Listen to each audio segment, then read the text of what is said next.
All right, we're going to go ahead and do some more practice with trig ratios. And before I talk about this complementary angles part, I just want to remind you that SOHCAHTOA, the trig ratios, to remember them, you just think of SOHCAHTOA.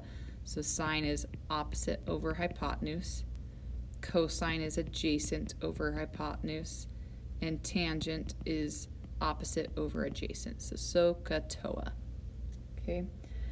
Now, when it comes to complementary angles, this big box right here probably is a little intimidating to look at.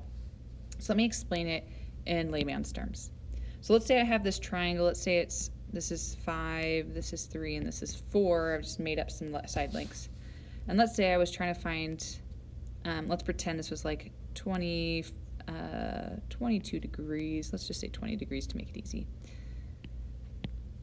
Yep. Okay, 20 degrees. Okay, so if I were finding sine of 20 degrees, remember sine is opposite. Let me move that. So it's opposite over hypotenuse. So the opposite side was 3, and the hypotenuse is 5. What this box over here is saying is that you can write that same 3/5 in terms of cosine. So this would be the same thing as cosine. Now remember, cosine is adjacent over hypotenuse. So if we want the angle that's adjacent, we want this angle B, because that's adjacent to 3. So angle B, remember all three angles in a triangle add up to 180. We already have a 90-degree angle. So if I just subtract that 20 from 90, I get 70 degrees. So cosine is 70 degrees will also be 3/5. So there's always a 90-degree difference between the two angles that give you the exact same expression or ratio. So that's what this is saying. If you just subtract 90 from the angle, you'll get it in terms of cosine. So for instance, number 1, we've got sine of 9. So to find this in terms of cosine, you'll do cosine minus 9, the 9 coming from this.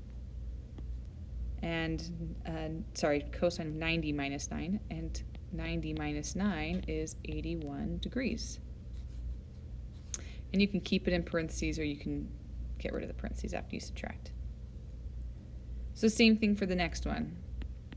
So we're going to take 90 and subtract 30.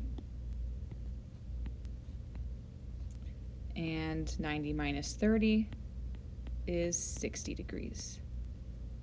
So this is sine of 30 is the same thing as cosine of 60. And same thing with this next one. So you do cosine of 90. So notice 90 is staying the same all the way through. We don't change that. And I'm going to go ahead and subtract the 77 degrees. And that gives me cosine of 13 degrees. So the same thing applies if you go the other direction. So if I already have a cosine function and I want to go the other way, I'm going to go ahead and just subtract that angle from 90. So if you want to, you can just do 90 minus 15. That gives you 75 degrees if you type that in. So this is just sine of 75. So rather than writing the sine twice like I did before, so this one would be 90 minus 83 degrees. So we'll get sine of, oops, I almost put sine of 83. Whoop. So 90 minus 83 is 7 degrees, so it'll be sine of 7 degrees. And then this one, 90 minus 45. You can go ahead and type that in, you get 45 degrees, so this one would be sine of 45 degrees.